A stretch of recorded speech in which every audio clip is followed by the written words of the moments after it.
todos muito bem-vindos. Aqui é a nossa primeira aula, né?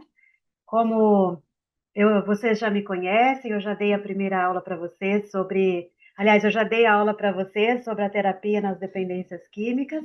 Então, hoje nós vamos estar falando sobre a terapia do trauma, né? Como é importante falar sobre isso. Na aula que eu ministrei para vocês, aliás, nas duas aulas que eu ministrei sobre a terapia na dependência química, eu citei um pouco também sobre o trauma.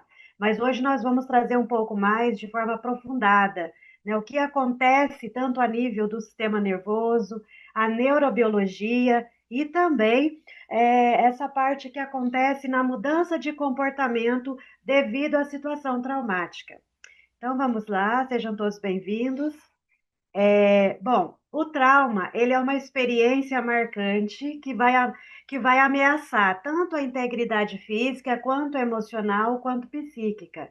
Então, nós precisamos sempre lembrar que o trauma não é o evento em si, mas é o impacto que aquele evento causou na pessoa. De repente, por exemplo, uma pessoa pode ter perdido um ente muito querido de uma forma muito brusca. Para ela, aquilo ali foi um trauma muito grande.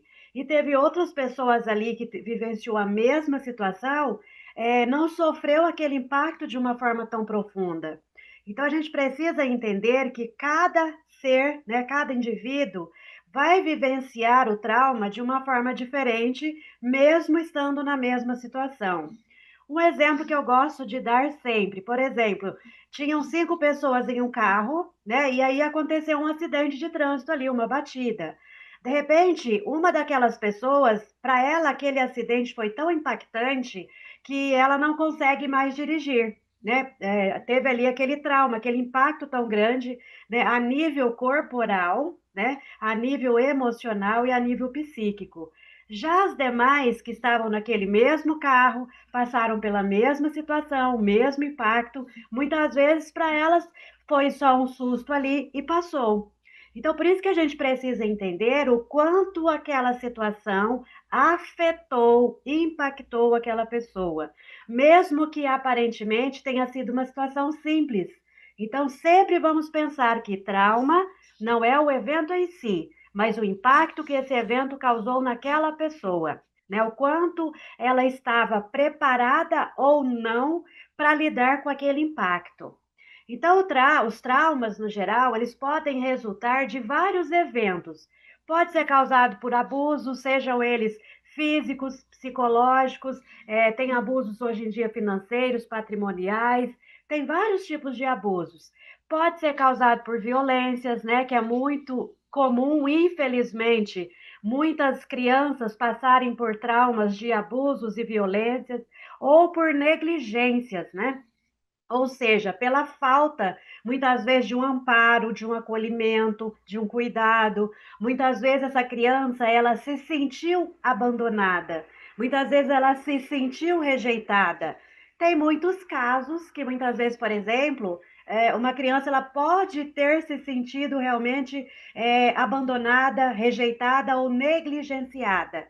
Mas existem situações que muitas vezes essa pessoa, essa criança, por exemplo, né, que na infância o trauma ele acaba impactando mais devido a esse momento tão sensível, né, onde a criança está sendo formada, ou seja, a sua estrutura psíquica, a sua personalidade está sendo formada. Então, muitas vezes a interpretação, né, de um abandono, de uma rejeição ou de uma negligência, isso também pode definir como um trauma. Porque a partir daquela interpretação vai haver o quê? Sensação, vai haver percepção no corpo. O corpo vai sentir ali, né, se é um medo, muitas vezes uma ansiedade, uma insegurança. Então, tudo isso é importante, né, levarmos em consideração em relação aí à questão do trauma. O trauma pode ser causado por acidentes graves também, né, como eu citei, ou também por desastres naturais, como por exemplo, né, o que aconteceu no Rio Grande do Sul há pouco tempo aí, há 2 anos, né, se não me engano. Então ali é considerado um trauma por desastres naturais, onde afetam muitas pessoas, né? Muitos perdem suas famílias, muitos vão precisar morar, por exemplo, crianças vão precisar morar em abrigos. Então ali é considerado um desastre natural. Então, isso impacta muito aquelas pessoas que estavam, né, envolvidas ali naquela situação. Traumas também podem ser causados, como eu disse anteriormente, por eventos sutis. Às vezes, algo que para os outros é aparentemente simples. Fala, nossa, mas não aconteceu nada tão assim, grave, tão impactante, mas para aquela pessoa foi impactante. Né? Tem muitas pessoas, por exemplo, que têm um animal de estimação, que ela cuida daquele animal como se fosse um filho. Se aquele animal morre muitas vezes, morre assim, às vezes de uma forma muito brusca, por exemplo, que é mais difícil ainda, né? É diferente de quando o animal está doentinho, que está cuidando ali, por mais que vai ter o baque, né, da perda, por exemplo, daquele animal, mas quando é de uma forma brusca é pior ainda, é algo que não estava esperando, né? E o nosso cérebro, ele trabalha muito, ele gosta muito de previsibilidade. Tudo que acontece de forma muito brusca pode muitas vezes configurar um trauma devido ao impacto que gerou, porque não era algo que a pessoa estava esperando, né? Não estava ali na previsão de alguma forma de acontecer. Então, o trauma pode ser acontecido também por experiências repetidas de negligências ou violência psicológica. Por exemplo, o trauma, quando ele acontece na infância, o impacto dele naquele sistema nervoso daquela criança, né, naquelas marcas, memórias emocionais que aquele corpo vai guardar, ela é muito maior do que quando é causado na fase adulta ou na adolescência. Né, justamente por esse período mais sensível, né, esse período de desenvolvimento dessa criança. Então, por exemplo, uma criança que o cuidador, eu sempre uso o termo cuidador porque às vezes nem sempre é o pai e a mãe que está cuidando, né? Às vezes pode ser uma outra pessoa. Mas vamos supor que aquela pessoa que cuida daquela criança começa a negligenciar os cuidados básicos. Então, o que que é os cuidados básicos de uma criança? Alimentação, né? O sono, a privação de sono também, ela, né, é uma privação, é uma negligência, porque a criança, principalmente, ela tem muita necessidade de sono, porque através do sono ela está produzindo hormônios, principalmente o hormônio do crescimento, né, que vai ajudar ela aí ao longo da vida. Né? A falta de alimentação, a falta de amparo, né? Muitos adultos estão vivenciando o que a neurociência chama de desamparo aprendido. Essa pessoa viveu tantos processos de desamparo na vida, tantas negligências, né? Falta de cuidados, muitas vezes falta de acolhimento, ou muitas vezes ela não teve o cuidado que ela necessitava. Isso aqui é importante a gente também deixar claro, porque muitas vezes os pais falam assim: nossa, mas eu cuidei tão bem dos meus filhos. Ou, por exemplo, uma babá fala: eu cuidava tão bem daquela criança. Mas tem crianças que elas têm uma necessidade emocional maior do que outras, né? Quem tem mais de um filho aqui, né? Você que está aqui estudando, né? Estou falando depressa, desculpa. Vou tentar falar mais devagar. Por exemplo, você assim, por exemplo, que você que tem dois filhos ou mais de dois filhos. Eu não posso dar esse exemplo por mim, assim, da minha experiência própria, porque eu só tenho um filho, né?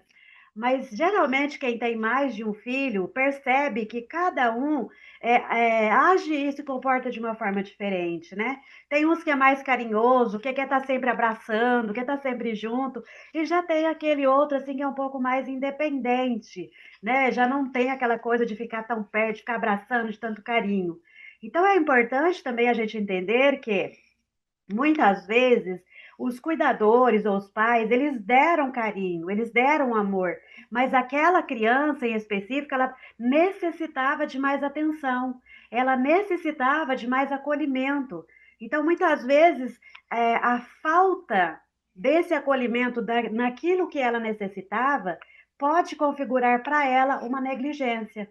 E é aí que entram muitas vezes muitos traumas, muitas angústias de separação, porque tem pessoas que têm uma necessidade emocional maior do que outras, né? Então, às vezes, a gente, como mãe, a gente fala, nossa, eu cuidei bem, né? Eu dei tudo aquilo que eu podia dar, eu dava carinho, eu estava presente, mas às vezes aquela pessoa, ela precisava de mais ainda, ela era mais carente do que a outra, né? Então, muitas vezes, essa negligência não é porque a pessoa deixou de fazer, mas muitas vezes também porque aquela criança precisava de mais do que aquilo que ela recebeu, tá?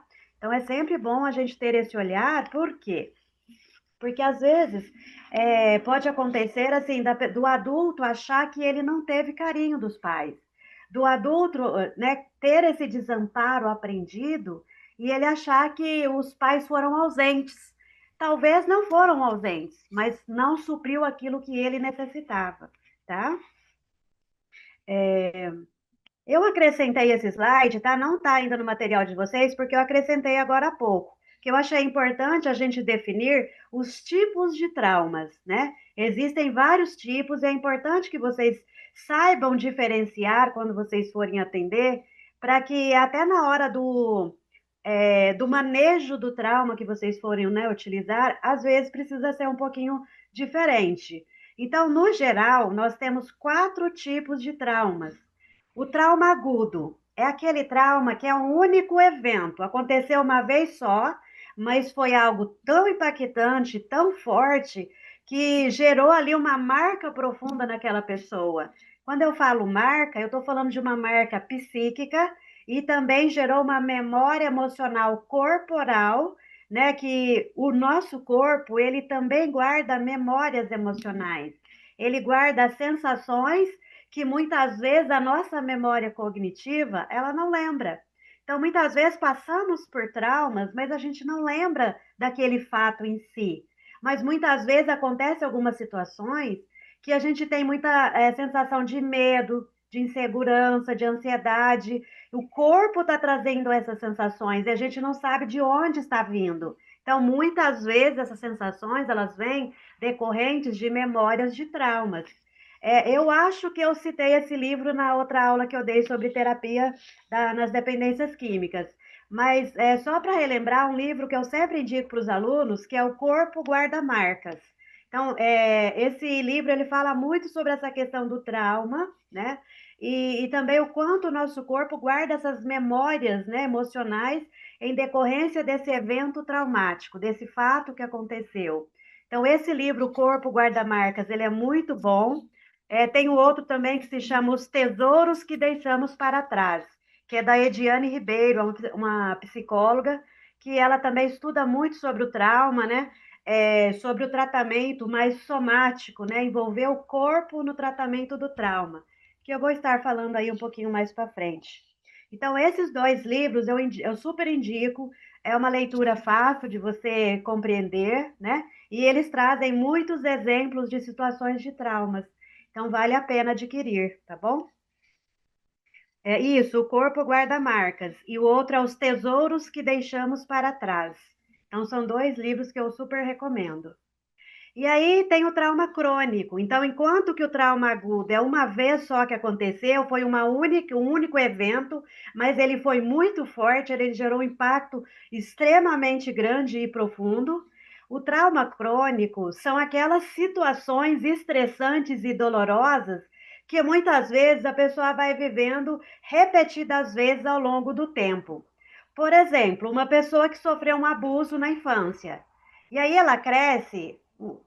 Vamos pensar num abuso sexual, por exemplo. A pessoa sofreu um abuso sexual lá na infância, ela cresce, depois ela casa, e aí nesse casamento ela também sofre ali abusos sexuais.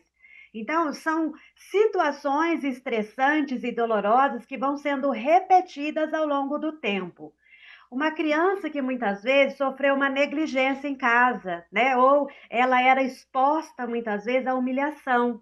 E aí ela vai para a escola, chega na escola, os colegas começam a humilhar, começam a praticar o bullying com ela, né? Porque o bullying também é um tipo de trauma, né? Ele configura um tipo de trauma, porque ele gera muito sofrimento psíquico, né? Gera um sofrimento muito grande para aquela pessoa e o bullying geralmente é um sofrimento ali que acontece repetidas vezes por muito tempo, né? Porque geralmente a pessoa vítima de bullying, por exemplo, ela tem dificuldade muitas vezes de se posicionar. Às vezes tem autoestima baixa, né? Muitas vezes tem baixa autoconfiança, e aí ela tem medo de denunciar o agressor e medo de ainda sofrer mais represálias. Então, muitas vezes ela vai sofrendo calada. Então, é muito importante que nós, enquanto terapeutas, Entendamos isso também, porque, por exemplo, se você vai atender uma criança, um adolescente, muitas vezes a escola chama os pais para conversar, porque aquela criança muitas vezes mudou de comportamento, mas não sabe o que aconteceu. E o bullying, acontece muitas vezes em momentos que muitas vezes o professor não percebe. Muitas vezes é na entrada, é no intervalo, né, na hora de troca de professores, né, no intervalo, muitas vezes. Então, acontecem muitos casos de bullying nesses momentos específicos e que muitas vezes é difícil os adultos ali perceber. E aquela criança ou aquele adolescente, ele começa a mudar de comportamento muitas vezes. A grande maioria começa a se fechar, começa a se isolar, muitos começam a querer faltar da aula, né? Às vezes começa a falar que está mal, que está com ansiedade, que está com dor de cabeça, para evitar ir para a escola, porque sabe que lá na escola ele vai sofrer vai ter esses eventos estressantes repetidos ao longo do tempo. Então, o bullying, ele causa esse processo de estresse muito grande, né, de sofrimento psíquico muito grande. E pessoas que sofrem abusos também ao longo, sofreu às vezes quando é criança e vai sofrendo, e muitas vezes essa pessoa ela não tem essa consciência de que aquilo que ela está vivenciando é um abuso. Né? Muitas vezes isso não está consciente na mente dela ali, ela está sofrendo, ela não consegue muitas vezes entender, mas ela também não consegue muitas vezes diferenciar se isso é um abuso ou não, por quê? Muitas vezes ela sofreu um abuso enquanto criança, ou ela muitas vezes ela se traumatizou vendo a mãe ou alguém, algum familiar sofrendo violência psicológica, violência muitas vezes verbal, aí ela cresce muitas vezes vivendo relacionamentos muito parecidos, com aquele mesmo padrão de relacionamento. Então, na mente dela, muitas vezes ela acha que é normal, porque foi o modelo de relacionamento que ela cresceu vivenciando ali. Então, por isso que às vezes é difícil a pessoa perceber, ela realmente falar assim, nossa, isso é um relacionamento abusivo que eu estou vivendo. Porque muitas vezes ela viveu isso ao longo da sua vida. Então, é como se aquilo fosse, ela acredita que fosse normal essa forma de se relacionar, porque é aquele modelo que ela conhece. A partir do momento que ela toma consciência que de alguma forma ela começa a identificar que aquilo ali não é normal, e aí ela tem a possibilidade, muitas vezes, de buscar ajuda e de sair daquela situação, ou de, né, buscar o fortalecimento emocional, fortalecimento psíquico, para ela poder lidar com aquela situação, né? E aí nós temos também o trauma complexo, que são múltiplos eventos traumáticos, principalmente na infância. Então, sempre o que acontece na infância é o que vai ficar mais marcado ao longo da nossa vida. Justamente, né, como eu disse, é esse período de construção psíquica, né, de construção da personalidade. Tem até uma autora que ela fala assim que a infância é o chão que nós pisamos a vida toda. Porque quando você vai atender um adulto, geralmente a gente vai, né, fazendo esse mapeamento, a anamnese, né, tentando entender o contexto histórico de vida dessa pessoa. E muito do sofrimento que ela está vivendo na fase adulta, muitas vezes não começou na fase adulta, muitas vezes começou lá na infância. Então, muitas pessoas vivenciaram traumas complexos, né? Múltiplos eventos traumáticos, principalmente lá na infância, mas ela não sabia que aquilo era um trauma. Ela estava vivendo ali, passando por dificuldades, né, por sofrimentos, e aí ao longo da sua vida, aquilo ali começou a gerar muito sofrimento, né? Porque foi somando com outros tipos de eventos que foram acontecendo ao longo da sua vida.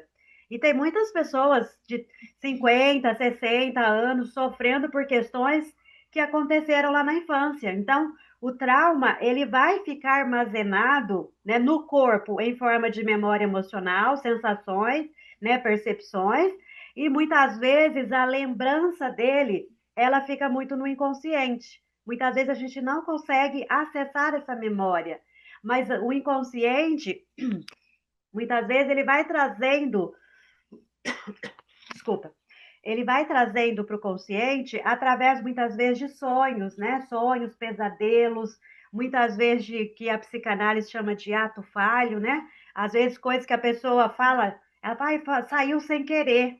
Ai, não era isso que eu queria dizer, mas era algo que estava ali, né, guardadinho, mas que estava, é como uma bomba relógio que em algum momento ela vai explodir. Só que no caso do trauma, muitas vezes o inconsciente ele vai mandando relances, né, fragmentos de memória, muitas vezes, para que aquela pessoa comece a aprender a lidar com aquela situação. Muitas vezes a pessoa lembra de apenas alguns fragmentos daquela situação, ela não consegue lembrar do contexto inteiro que aconteceu aquele fato, né? Então, o inconsciente ele faz isso de armazenar essa memória como forma de proteção. Então, ele protege aquela pessoa, porque muitas vezes ela não está preparada para ficar ativando, né, entrando em contato com aquela memória dolorosa. Então, muitas vezes ele faz com que a pessoa, de certa forma, esqueça o fato, né? Mas o corpo dela não esquece, o corpo dela continua tendo aquelas sensações. E muitas vezes o impacto do trauma ele é tão forte, tão potente, que o inconsciente faz? De alguma forma, ele vai produzir algo que seja menos doloroso do que a dor da lembrança daquela situação. Então, muitas vezes a pessoa desenvolve uma vergonha, ela não sabe por que, que ela sente aquela vergonha, muitas vezes é um medo, muitas vezes é uma ansiedade.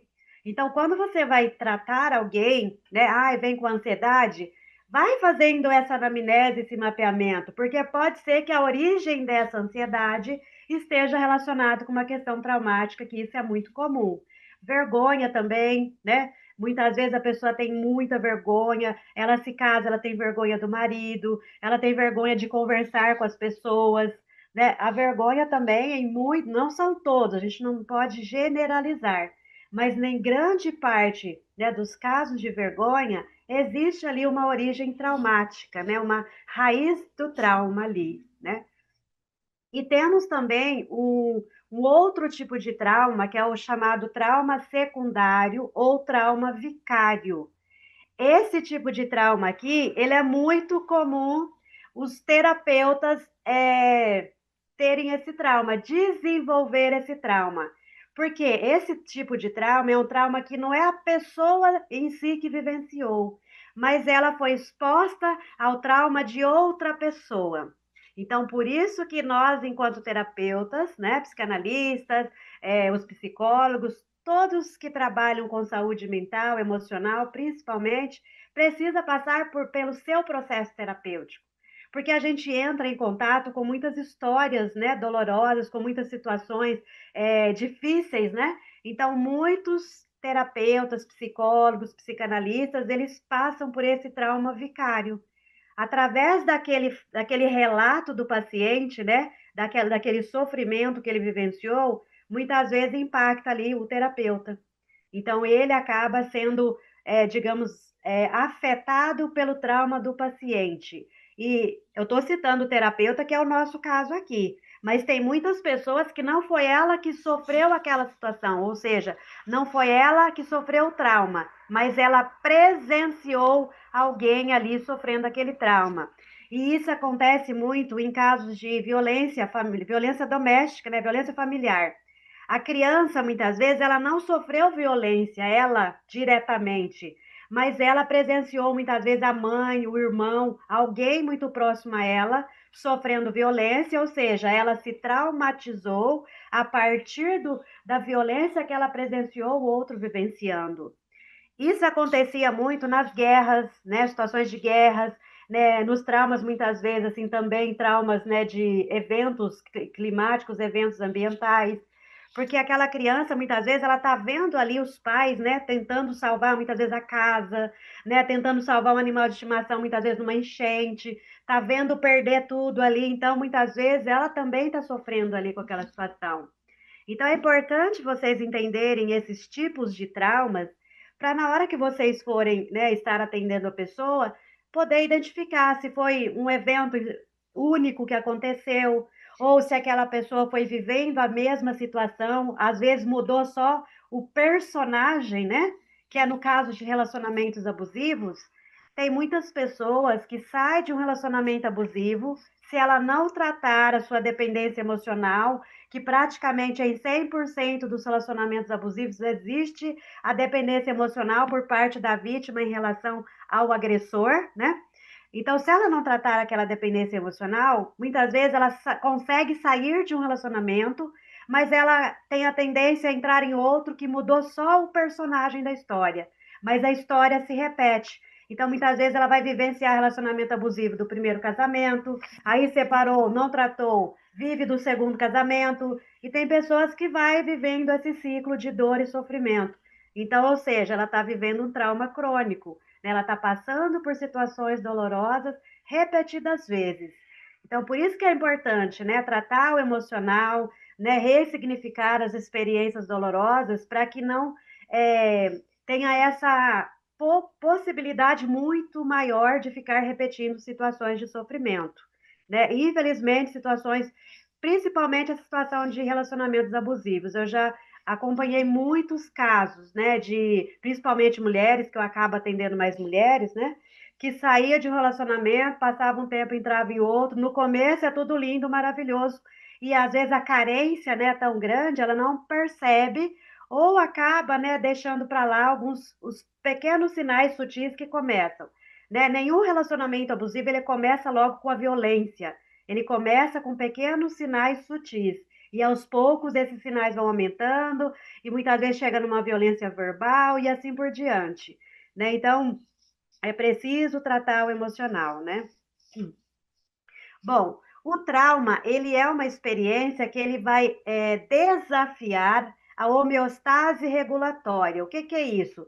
O nosso corpo, o nosso organismo, ele tem ali um equilíbrio interno, né? O trauma, ele consegue desregular esse equilíbrio interno. Ele não afeta somente a estrutura psíquica, né? O nosso emocional, né? Como eu falei, ele vai fazer com que produza memórias emocionais no corpo, ele altera o funcionamento cerebral, ele desestabiliza, né, essa homeostase que a gente tem internamente. Então, muitas vezes, esse impacto ele vai afetar o funcionamento cerebral, ele vai levar a mudanças comportamentais, cognitivas e emocionais. Então, assim, é muito importante entender isso, porque muitas vezes, por exemplo, é muito comum os pais buscarem atendimento terapêutico para os filhos, porque os filhos estão com um comportamento muitas vezes agressivo, muitas vezes a criança não dorme direito, né, não está comendo direito ou começa a comer compulsivamente.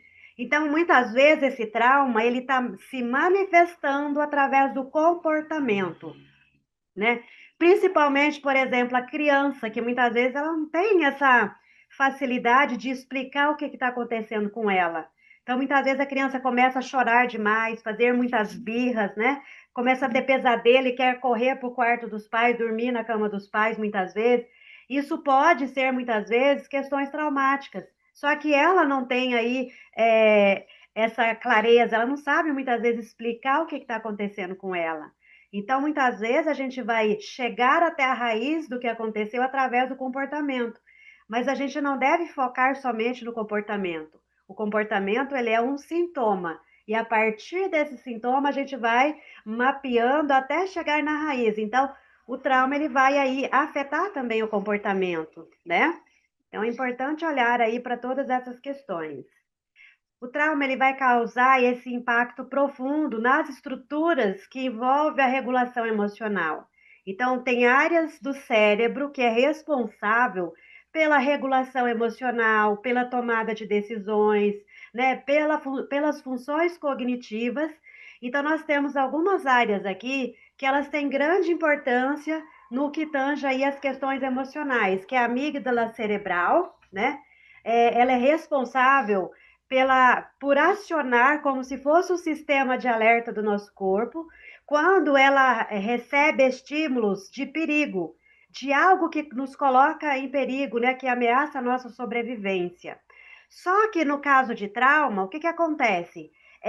O trauma afetou o funcionamento cerebral, consequentemente, ele afeta o funcionamento dessa amígdala cerebral.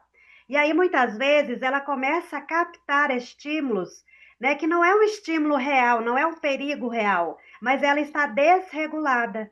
E aí onde que muitas pessoas que sofreram traumas, muitas vezes elas ficam muito ansiosas e ela não sabe de onde vem aquela ansiedade.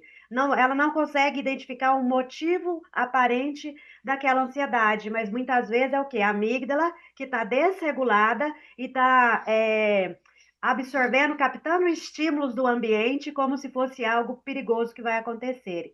E pode acontecer o contrário também, devido às vezes a pessoa ter passado por tantas situações de trauma que ela aprendeu a viver daquele jeito. Ou seja, o cérebro dela criou um padrão. Então, para ela é como se fosse normal a vida ser daquele jeito.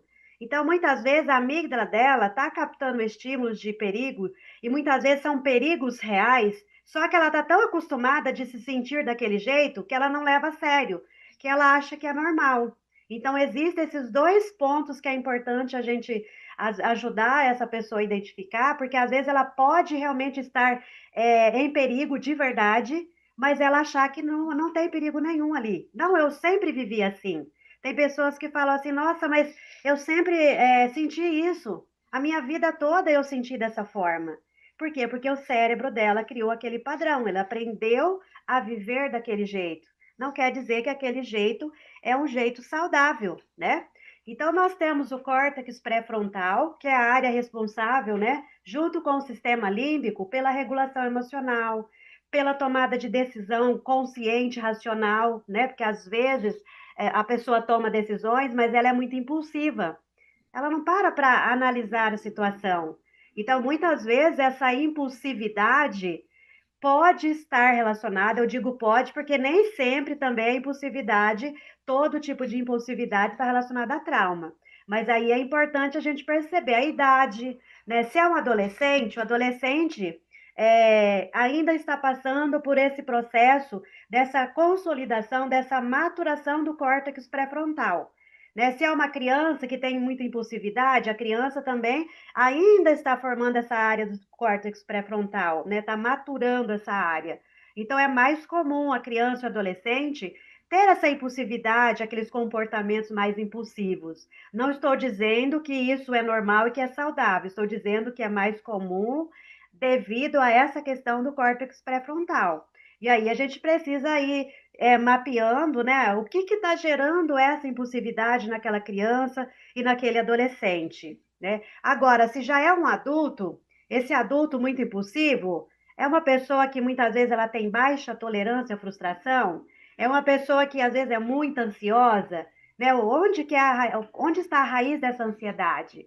Porque no adulto essa área já está formada, né? E, ou seja, já é para esse adulto ter um pouco mais assim, de, vamos dizer, pensar melhor antes de tomar uma decisão, não sair agindo por impulso. Né? Então, é importante entender dessas áreas cerebrais, porque muitas vezes a pessoa está agindo ali, mas a gente precisa ver qual que é a idade dela, qual é o contexto que ela vive, né? O ambiente social que ela vive, porque muitas vezes também o próprio ambiente social, ele não é facilitador do bem-estar, né? Da saúde mental e emocional daquela pessoa. Então, muitas vezes ela acaba agindo por impulso, porque ela está o quê? Desregulada devido às condições ali que ela está vivenciando. E aí, mesmo sendo adulto, mesmo o córtex pré-frontal já estar formado, ainda assim ela pode passar por esse processo de desregulação emocional, né? Então é importante entender dessas áreas quando vocês aí estiver atendendo. Bom, a amígdala, como eu disse, né, em particular, ela vai desempenhar esse papel na avaliação de ameaças e na resposta emocional. Então, ela percebe o estímulo, se ela identificar que aquilo é perigoso, que aquilo está ameaçando a sobrevivência, ela vai acionar muitas vezes o hipotálamo, que é uma glândula que faz parte do sistema endócrino também. Muitas vezes esse hipotálamo ele vai acionar outras glândulas para liberar muitas vezes adrenalina, né, que é o hormônio de luta ou fuga. Então, se a amígdala captou o estímulo e aquele estímulo ela identificou como uma ameaça, como um perigo, então ela precisa acionar, né? Vamos dizer assim, como se fosse uma engrenagem. O nosso cérebro ele funciona como uma engrenagem. Então tem várias peças pequenininhas dessa engrenagem que uma vai funcionando a partir da outra. Então, nesse caso aqui, a amígdala ela vai desencadear, né, vai mandar um estímulo para o hipotálamo manda um estímulo para as glândulas que vai liberar a adrenalina para que a pessoa possa agir diante daquela ameaça. Mas aí pode acontecer o que eu falei anteriormente. Muitas vezes não é uma ameaça real, porque a amígdala está desregulada. Então a pessoa está sempre em estado de hipervigilância, ou seja, estado de alerta. Ela está sempre atenta a tudo, ela está eufórica, ela não consegue dormir direito muitas vezes, ela não consegue relaxar. Né? A gente estar hipervigilante em determinados momentos da nossa vida, em momentos que às vezes a gente está vivendo uma situação estressante, é normal. Agora, o que não é normal é ficar em estado de alerta o tempo todo, praticamente. Né? Não é normal porque isso faz muito mal, além do excesso de produção de cortisol. Né? E aí o cortisol gera estresse, então a pessoa fica sempre estressada, sempre ali naquela tensão o tempo todo. Né? E isso não é saudável, de forma alguma isso é saudável. Né? Então, aí a gente vai, a partir desses sintomas, a gente vai fazendo essa anamnese, esse mapeamento, para ir identificando qual é a causa raiz dessa situação. Né? Nós estamos vivenciando tempos em que a questão do estresse está muito alto, né? Burnout, o estresse, esgotamento. Então, a gente precisa identificar muitas vezes se esse estresse pode ser decorrente da condição que a pessoa está vivenciando, ou muitas vezes esse estresse pode ser decorrente de um trauma. Né? Porque às vezes não é um trauma, às vezes é o momento que ela está vivendo, é o ambiente, que é um ambiente muito estressor, às vezes é um trabalho que exige muito da pessoa, né? Então, assim, ela está passando por esse estado de estresse muito alto. Então, é sempre importante a gente ir identificando os sinais, mapeando qual é o contexto de vida da pessoa, se ela dorme bem, se ela se alimenta de forma saudável, se ela pratica alguma atividade física, né? Tudo isso a gente precisa levar em consideração, a gente precisa avaliar essa pessoa como um todo. Porque às vezes a gente, isso aqui é um trauma. De repente não é um trauma, de repente é uma vida toda desregrada, né? Não dorme direito, não come direito, toma muito café, toma café muito tarde, aí não consegue dormir, a falta de sono gera estresse, e aí chega no outro dia, tem que acordar cedo e trabalhar numa empresa que às vezes é muita cobrança. Então, a gente precisa analisar bem o contexto de vida da pessoa, porque muitas vezes, quando você consegue identificando que é o contexto que ela vivencia e vai ajudando ela a administrar essa rotina, muitas vezes ela já vai se sentindo muito melhor. E aí ela começa a conseguir dormir melhor, né? Faz ali a higiene do sono, né? Já vai diminuindo as luzes, né? Já vai para de ficar assistindo, né? Aquelas séries, filmes, tudo que é muito agitado, que mexe muito com a mente, né? Não vai praticar uma atividade aeróbica à noite. Então, assim, às vezes mudando os hábitos de vida já traz ali, né, um alívio, um bem-estar muito grande. Então, por isso que a gente precisa ir avaliando todo esse contexto, tá? Bom, no estudo do trauma, né, quando a gente olha baseado na neurociência, a gente precisa entender em relação ao que acontece nessa biologia da pessoa, né, na fisiologia dela. Então, o estudo da neurobiologia, né, da parte cerebral mais a biologia do trauma, ele ajuda a compreender esses efeitos que são profundos, né, causados pelo trauma, não só no cérebro, mas também no corpo, como eu disse. Então, o trauma ele vai desregular o sistema nervoso, o sistema hormonal e vai afetar a regulação emocional, vai afetar a formação de memórias e também a resposta ao estresse. Então, como eu citei anteriormente, às vezes a pessoa está vivenciando um processo de estresse, pode ser que não seja devido ao trauma. Então, precisa identificar qual é a raiz, né, desse estresse aí, de onde está vindo todo esse estresse. Né? Então, sabendo que o trauma também pode causar, mapeou, né? Verificou como que está a rotina de vida dela, a pessoa come bem, dorme bem, né? O trabalho dela, apesar de às vezes exigir, mas não é tão estressante assim. Bom, então aí vamos para o trauma, porque se o ambiente que ela está vivenciando não é um ambiente, né? Digamos, agressor, agressivo, né? Tenso demais, ela consegue dormir bem, né? Os relacionamentos dela, em geral, estão bem. Aí, né, o sinal de alerta vai para a questão do trauma, né? Então, a gente precisa ir eliminando, né, por exemplo, algumas hipóteses, né? Então, a gente só consegue fazer isso através desse conhecimento, desse histórico de vida da pessoa, mais a rotina dela no dia a dia, né?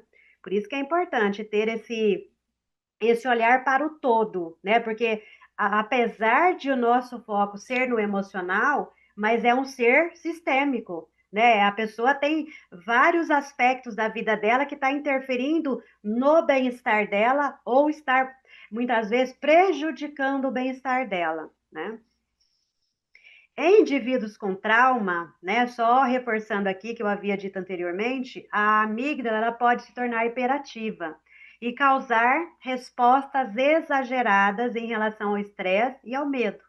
Ela pode detectar um perigo, algo que realmente não existe de fato, ou ela pode estar hiperativa o tempo todo e estar sempre identificando medo e perigo, e a pessoa estar realmente assim, exposta ao perigo e achar que é normal.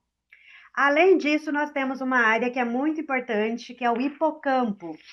O hipocampo é uma área cerebral que ele é responsável pela formação de memórias, né? Lembra que eu falei que o trauma ele afeta também várias áreas do cérebro, que muitas vezes a pessoa não lembra do fato em si, ela tem fragmentos de memória daquela situação. Por quê? Porque o trauma afetou ali o funcionamento do hipocampo. Então, muitas vezes a pessoa vai ter dificuldades de lembrar daquele fato, dependendo, se ela teve um trauma agudo, que é aquele que é uma única vez, mas que ele é muito forte, muito impactante, ela pode realmente ficar com alguns déficits de memória, né? Decorrentes aí desse trauma. E aí, um adendo aqui. Se a gente está trabalhando, está tratando o idoso a gente sabe que é comum, né, depois de uma certa idade, a memória começar a falhar. Então, às vezes, aquela memória está falhando, não necessariamente em decorrência de um trauma, mas devido à idade mesmo, o déficit cognitivo da pessoa. Né? Então, aí a gente precisa avaliar. Se a gente percebe que é uma criança, um adolescente, né, um jovem, que está também com muita dificuldade na memória, e a gente precisa entender. E por isso que eu sempre falo, é importante muitas vezes a gente perguntar como que está a rotina de vida e alimentação, porque existem substâncias, vitaminas, né, minerais que são importantes para o nosso corpo e que ajudam também na memória. Então, às vezes, a pessoa está com dificuldades de lembrar de algumas coisas, muitas vezes pode ser déficit de nutrientes no seu corpo. Então, por isso que é importante a gente, pelo menos, perguntar como que está a alimentação, se ela tem feito exame de sangue, como que está a saúde física dela, porque às vezes tem também relação com a saúde física. Né? Então, nem sempre é só o trauma. Muitas vezes existem outros fatores, né? E eu gosto bastante da neurociência porque ela sempre traz esse olhar para o todo. Porque às vezes a gente está ali tratando a questão emocional, psíquica, e às vezes parece que não tem evolução, não tem mudança, né? E muitas vezes tem outros fatores, né, que também estão interferindo nessa situação. E aí o emocional dela, ela equilibra, daqui a pouco desequilibra, né? Ela regula e desregula com muita facilidade. Então, aí a gente precisa sempre verificar também qual que é a idade da pessoa, porque ela está com muita dificuldade da memória, né? O que que ela está passando no momento da vida dela, né? O que que ela lembra de contexto histórico. Então, pode ser que essa dificuldade esteja relacionada ao trauma e às vezes tem outros fatores também, né? Mas ao entender todas essas respostas do cérebro ao trauma, né, ao entender tudo que acontece a nível tanto cerebral quanto biológico e comportamental, vai ajudar nós a desenvolvermos, né, intervenções que são mais eficazes, né? E a gente vai ajudar essa pessoa a aliviar os sintomas, né, que gerou aí, que esse trauma foi gerando e causando diversas consequências ao longo da vida. Então, por isso que num tratamento de trauma, a gente precisa trabalhar de forma holística, de forma integral, né? Olhar para os aspectos biológicos, os aspectos psicológicos e sociais, né? Para abranger essa pessoa como um todo, né? O nosso foco é a pessoa, né? Então, ela está passando por uma situação, vamos entender, né, o que está acontecendo nesse momento da vida dela. A gente sempre começa pelo hoje, né? Quando eu fiz a formação em psicanálise, é uma coisa que eu nunca esqueço, né? Os professores falavam assim, ó, na psicanálise você começa do hoje para o ontem, para o anteontem, e aí você vai dando um passinho até chegar lá na infância, né? Então a gente precisa olhar para o hoje. O que está acontecendo atualmente na vida dela? Porque é algo que está mais recente, é algo que ela vai acessar, né? O consciente dela consegue acessar ali, né? Com facilidade. E muitas vezes situações que aconteceram há muito tempo, muitas vezes, né? O tempo passou, acabou esquecendo ou foram reprimindo, né? Muitas vezes conflitos emocionais e muitas vezes ela não consegue acessar aí com facilidade, mas sempre buscando o todo. Ah, mas eu não sou nutricionista, eu não vou passar uma receita. Ok, se você não é nutricionista, eu também não sou. Mas eu posso perguntar como que está a alimentação dela. Quantas vezes ela se alimenta por dia, né? Isso é importante, né? Ah, mas isso aqui não é a minha parte, minha questão é emocional. Tá, mas e se tá faltando às vezes nutrientes? Isso faz tempo que ela não faz um exame de sangue, de repente ela não está se alimentando direito. E aí vem as outras consequências, né? Pelo déficit de nutrientes no organismo. Né? Tem muitos estudos da neurociência em relação cérebro e intestino. O quanto a questão da alimentação ela interfere nos processos emocionais. Né? O quanto muitas vezes uma má alimentação ela afeta o funcionamento cerebral de forma saudável. Tem alimentos que intoxicam o organismo, intoxica o cérebro, e isso gera o quê? Desconfortos físicos e, consequentemente, vai afetar o emocional, né? Então, é importante, por isso, a gente ter esse olhar também para a alimentação de uma forma geral. Se for o caso, de repente, pode sugerir que ela procure muitas vezes um nutricionista, né? Caso ela esteja com uma alimentação totalmente desregulada, a gente pode sugerir que a pessoa, né, procure um clínico geral para fazer um exame de sangue, porque às vezes ela está muito desmotivada, não tem energia, não tem forças, né? Então, muitas vezes, nem sempre é uma depressão. Muitas vezes é falta de nutrientes no corpo que está gerando essa desmotivação, gerando essa apatia. Então, nós precisamos nos cercar de todos os lados, né? Ir eliminando a hipótese. Ah, ela foi ao clínico geral, fez o exame de sangue, tá tudo bem. Ela está alimentando bem? Ok, então agora sei que é comigo, é com a parte emocional, né? Então, o trauma é. Peraí, esse que eu já passei. Ah, o trauma ele não afeta só o cérebro, mas também o corpo, e tem o tipo de sistema, né? Que nós temos o sistema nervoso, a parte do sistema nervoso que é chamada de autônomo. Ou seja, é aquela parte do sistema nervoso que trabalha independente da nossa vontade ali, né? De forma involuntária à nossa vontade. Né? Os batimentos cardíacos, né? O nosso intestino funcionar, o nosso sistema digestório, né? Então, tudo isso faz parte do funcionamento do sistema nervoso autônomo. Então, se ele estiver desregulado, vai causar diversas respostas na parte biológica. Por quê? Se é ele que controla os batimentos cardíacos, a pessoa quando está com ansiedade, o que acontece? Aumenta os batimentos cardíacos. A pessoa quando está muito estressada, o que acontece? Ela fica irritada, aumenta os níveis de cortisol. Então veja o quanto esse trauma afeta de forma profunda. Desregulou o sistema nervoso autônomo, desregula o resto das funções, né, do nosso corpo, as nossas funções gerais, né? Uma vai afetando a outra.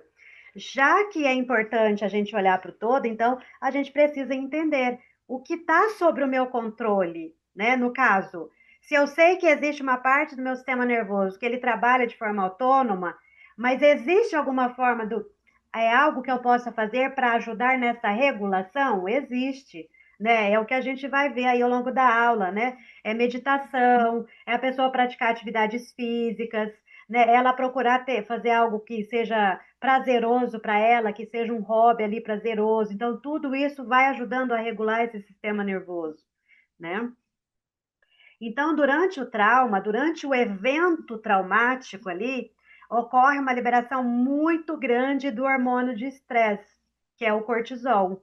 Então, na hora que a pessoa está vivendo a situação, naquele momento, às vezes, ela não se dá conta disso, né? Que às vezes o impacto, a situação é tão rápida, muitas vezes tão impactante, tão profunda, que ela não se dá conta, mas naquele momento descarrega uma quantidade muito grande de cortisol no corpo dela.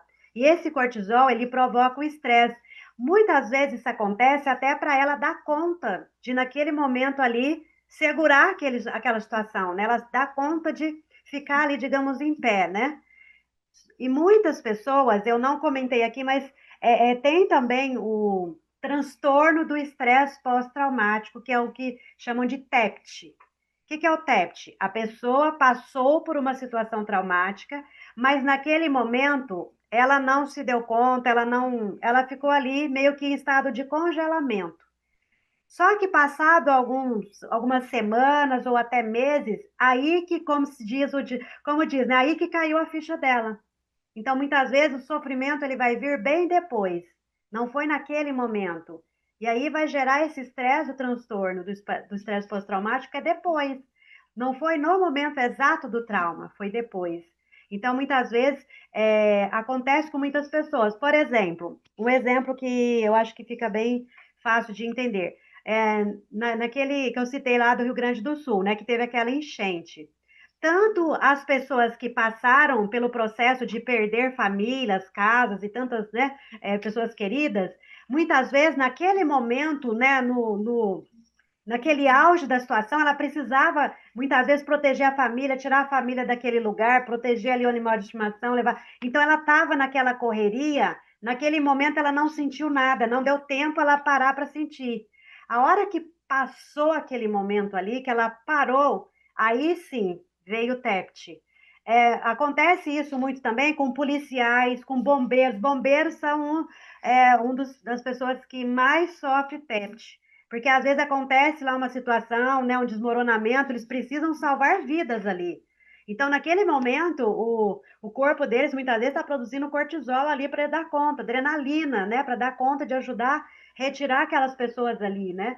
Então, naquele momento, eles estão ali focados no serviço, mas depois que passa, muitas vezes aí vem esse transtorno do estresse pós-traumático. Acontecia muito também na guerra. Então, os maiores estudos de traumas, eles surgiram em decorrências de profissionais que atendiam soldados que participavam de guerras. E aí eles começaram a perceber que muitos familiares dessas pessoas que sofreram traumas nas guerras, né, barulho, né, de bombas, né, de toda aquela confusão que acontecia ali nas guerras, e também o estresse, a insegurança, né, o medo, né, sei lá, uma cascata de sentimentos, né, que não dá nem para a gente imaginar. E aí, o que eles começaram a perceber? Quando eles iam conversar com um familiar desses soldados, eles percebiam que esses familiares também estavam traumatizados. Eles estavam traumatizados pelo trauma vicário, ou seja, traumatizava pelo trauma desse ente querido que estava na guerra. Ao ouvir a história daquela pessoa, né, ele se traumatizava, né, ao conviver com aquela pessoa. E a gente pode ver muito isso, né, em filmes que mostram, por exemplo, as pessoas que ou foram servir o exército, às vezes lugares que eram muito complicado, pessoas que foram para a guerra e que conseguiram voltar, mostra isso muito nítido, o quanto que elas têm de pesadelos, né? Elas sempre sonham que está lá na guerra, que tá acontecendo ali, aquele tanto de coisa, ela acorda ali mal. Então, isso é muito comum em situações de guerra. Então, a partir dessas situações de guerra é que surgiram esses estudos, né, relacionados ao trauma e ao TEPT. Então, foi aí que eles puderam identificar, nossa, mas aquela pessoa não passou por uma situação de guerra, foi um familiar dela que passou, mas ela também sofre. Então, aí começaram vários estudos a partir daí. Então, por isso que é importante a gente entender se é um trauma em que a pessoa vivenciou ou ela presenciou o outro vivenciando. Mesmo que ela tenha presenciado, ela está sofrendo da mesma forma, né? Ela também teve aquele impacto, né? Então, nos casos, principalmente, por exemplo, do trauma agudo, né? Esse sistema nervoso dessa pessoa, ele pode ficar disfuncional. E ele pode causar uma resposta contínua ao estresse. Sabe aquelas pessoas que estão sempre estressadas, mesmo que a vida dela não esteja tão assim, desordenada assim, né? mas ela está sempre com um pico de estresse altíssimo. Aquela pessoa que muitas vezes já acorda estressada, dorme estressada, né? Vai viajar, a pessoa se estressa, explode muitas vezes, né? Assim, sem um motivo aparente. É importante investigar se aí não tem caso de traumas, né? Porque às vezes é uma desregulação que ela está passando, mas na grande maioria, quando é algo contínuo, muitas vezes ela passou por esse trauma agudo, né? Foi uma vez só, mas foi o suficiente para causar toda essa disfunção a nível do sistema nervoso e, consequentemente, já que é o sistema nervoso que vai controlar, que vai administrar todos os outros processos, né, que ocorrem no nosso corpo, tanto biológico quanto emocional, então acaba causando todo esse dano, né? E quais são os tipos de respostas ao trauma? Isso também é muito importante, né? A gente entender que cada pessoa age e reage de uma forma. Tem pessoas que elas entram em processo de luta. Não que naquele momento do trauma, né, naquele fato, ela lutou. Naquele momento, muitas vezes, ela não conseguiu lutar. Mas depois que passa, é como se ela vivesse a vida dela lutando por tudo. Tudo para ela é muito mais complicado. Ela tá sempre naquela adrenalina, sabe? A pessoa que tá naquela euforia, muitas vezes. Outras pessoas, ela tá sempre no estado de fuga. Ela tá sempre fugindo, esquivando. É uma pessoa.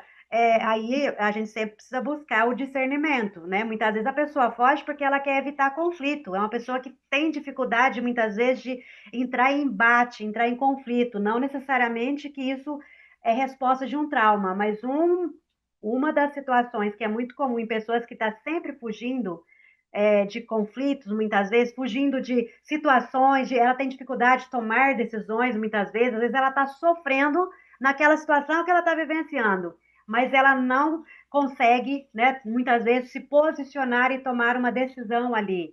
Muitas vezes ela está vivendo esse processo de fuga, ela está ali, né, sem conseguir sair daquela situação.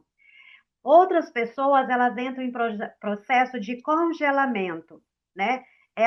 Se esse trauma aconteceu na infância, ela cresceu, né? O corpo dela se desenvolveu, mas é como se parte da psique dela estivesse presa lá atrás. Vai ter muitas situações na vida dela que ela vai paralisar.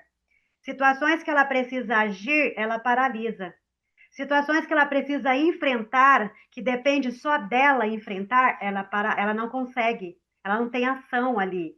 E aí entra muitas vezes a questão da procrastinação. Muitas vezes ela está nesse processo de congelamento devido a um trauma e ela começa muitas vezes a procrastinar as coisas. Muitas vezes vai deixando, deixando, deixando. Então a procrastinação, ela não é apenas o ato de deixar para depois. Existem raízes emocionais e muitas vezes pode ser raízes emocionais profundas escondidas nessa procrastinação. Então começa a observar, tá atendendo uma pessoa. Então muitas vezes ela sempre para num ponto ali na vida dela. Ela começa projetos, para. Ela começa relacionamento, não consegue ir adiante. Vamos olhar se não existe um trauma ali, que ela não consegue sair daquela situação, tem um limite, né, muito curto ali. Eu não coloquei aqui, mas assim, tem casos, né? Tem pessoas que às vezes ela entra em processo de dissociação. Toda vez que ela acontece uma situação que para ela é impactante, é como se ela se dissociasse, ou seja, é como se parte dela não sentisse nada. Ela ficasse ali, digamos, indiferente àquela situação. Esse mecanismo de dissociação, que é um tipo de mecanismo de proteção, né, de defesa, é uma forma de proteger ela em relação à dor. Então, ela se dissocia, só que isso é tudo de forma inconsciente, tá? Tanto a questão da luta, fuga ou congelamento, a pessoa muitas vezes ela não tem consciência de que ela age dessa forma. Mas por isso que é importante, né? A tomada de consciência, o autoconhecimento, para a pessoa começar a identificar. Quando eu me sinto pressionada, eu luto, eu fujo ou eu entro em processo de congelamento. Quando eu preciso tomar uma decisão importante, que aquela decisão pode mudar a minha vida, a vida da minha família, eu fico sempre lutando eu fujo, né? Ou fico congelada. Então, esses sintomas, eles vão, essas respostas do trauma, elas se manifestam na nossa vida assim diariamente, né? Mesmo que tenha passado 20, 30, 40, 50 anos, mas a resposta ao trauma, ela permanece até que a gente possa identificar, ressignificar e a pessoa entender, né? E construir recursos, né? Repertório emocional, repertório psíquico ali para ela poder fazer diferente agora. É como se fosse, né, uma reprogramação, mas não só a nível cognitivo, porque lembrando que o corpo guarda memórias, então se esse corpo guarda memórias, não adianta eu trabalhar só a parte cognitiva, a memória cognitiva. E é por isso que muitos tratamentos relacionados ao trauma, muitas vezes eles não têm um efeito tão potente porque fica muito no cognitivo. A pessoa ela entendeu, eu entendi que então isso pode ser devido a um trauma, eu entendi que eu fico fugindo, ou eu fico sempre lutando, lutando, lutando. Ela entendeu cognitivamente, só que o corpo dela não entendeu. A gente não liberou essas memórias corporais. Então, muitas vezes, ela sabe o que tem que fazer, ela sabe o como tem que fazer, mas ela não consegue fazer. Outras ela sabe que tem que fazer, só que ela não consegue identificar o como. Mesmo que você dá a receitinha prontinha para ela ali, ela fica estagnada. Aí ela entra no processo de estagnação. Ela muitas vezes estagna no trabalho, ela não consegue crescer no trabalho. Ela muitas vezes começa um projeto, ela tenta, tenta, mas parece que não vai, não vai, não vai. Então, tudo isso, muitas vezes, a gente não pode generalizar, como eu falei, mas muitas vezes todas essas respostas, na grande maioria, elas estão relacionadas com respostas a traumas, tá? Então, essas respostas elas naquele momento elas foram necessárias para proteger aquela pessoa, né? Foram formas que o inconsciente teve para proteger aquela pessoa. Só que chega uma hora que isso se torna um bloqueio na vida da pessoa. Por um tempo foi importante, foi necessário, naquele momento ela não dava conta, muitas vezes, de enfrentar, mas ao longo da vida ela vai precisar enfrentar outras situações. Só que aí ela está bloqueada, ela não consegue sair, né, daquele nível. Então a terapia, ou no caso, por exemplo, no meu caso, eu fiz, né, duas formações, na verdade, né, comportamental, com base, né, em mapeamento também da personalidade, do temperamento, e entender ali o que está por trás daquele comportamento, né? Então, aí a gente consegue fazer esse processo, identificar onde estão esses bloqueios emocionais e trabalhar o enfraquecimento desse bloqueio emocional, ou seja, ajudar a pessoa a desenvolver comportamentos contrários àquilo que ela está fazendo agora. Se agora ela tem dificuldade de lutar, de enfrentar, a gente vai ajudar ela aos pouquinhos, gradativamente, enfrentando aquelas situações que muitas vezes ela não consegue enfrentar. A gente não pode fazer nada de forma brusca. Já que ela sofreu um trauma e que aquilo foi muito brusco, foi muito intenso, impactante, eu não posso expor ela a uma situação impactante agora. A gente precisa ir aos pouquinhos, expondo, ajudando ela a se expor de forma bem gradativa, para ela enfrentando, ela criando como se fosse uma resistência, né? E ela conseguir lidar com essas situações. Então, o mecanismo de defesa, né, como a psicanálise chama, ou no caso, muitas vezes a neurociência, dependendo, ela fala que chama, dá o nome de anestesia emocional, né, de proteção, só que a proteção tem limite. Chega uma hora que a proteção começa a atrapalhar. É que nem um pai, uma mãe que quer proteger demais o seu filho. Até um certo ponto, aquela proteção ela é importante. Mas chega uma hora que é excesso de proteção, está impedindo aquela criança ou aquele adolescente de desenvolver autonomia de acordo com a maturidade, né, daquele adolescente, daquela criança. Senão, essa pessoa ela vai desenvolver ali uma dependência emocional daquele adulto, porque ela não tem autonomia nas pequenas coisas, nas coisas mais simples. Da mesma forma, esses mecanismos de proteção, até um certo momento, eles são importantes, mas chega uma hora que eles já começam a atrapalhar a vida da pessoa. E aí a gente precisa ajudar a romper com essas barreiras, mas não é só romper a barreira, é ajudar a pessoa a ter recursos para enfrentar gradativamente, ela vai se sentindo confiante e aos pouquinhos ela vai saindo daquele estado, muitas vezes, de congelamento ou de fuga, tá? Então, essa resposta ela é superada a partir do momento que ajuda a pessoa a ir saindo aos pouquinhos daquele estado emocional, estado psíquico, tá bom? Alguns sintomas de traumas, né? Isso varia de pessoa para pessoa, né? Muitas vezes a pessoa, às vezes, ela tem sintomas, ela não associa que isso é trauma, ela nem imagina, mas alguns sintomas, eles são muito comuns no geral, né? Muitas vezes aqueles pensamentos repetitivos, né? Que muitas vezes a pessoa não sabe de onde vem, aqueles flashbacks, né? Ela começa a ter umas, assim, os fragmentos de memória que vem assim, ela não fala, nossa, não estava nem pensando naquela pessoa, de repente veio um pensamento em relação àquela pessoa. Ou eu não estava nem pensando nessa situação, de repente veio. Então vem uns flashbacks, né? Muitas vezes ela começa a evitar certas situações que de forma inconsciente, muitas vezes, ela não tem noção que às vezes aquilo ali são gatilhos de traumas. Ela começa a evitar aí em certos lugares, muitas vezes ela não entende por quê. Tem pessoas que desenvolvem muitas vezes uma fobia social, né? Muitas vezes ela chega em determinados lugares, ela começa a ficar ansiosa, começa a ficar muito tensa, né? Começa a ficar mais agitada, mais hiperativa. Tem pessoas que têm muitas vezes dificuldade de concentração, de foco, né? Começa a ter insônias. Às vezes ela está fazendo atividade física, ela está se alimentando bem, a rotina dela não é uma rotina é, que adoece, é uma rotina saudável, mas ainda assim muitas vezes ela começa a ter problemas de sono. Por exemplo, a criança que começa a ter muitos pesadelos.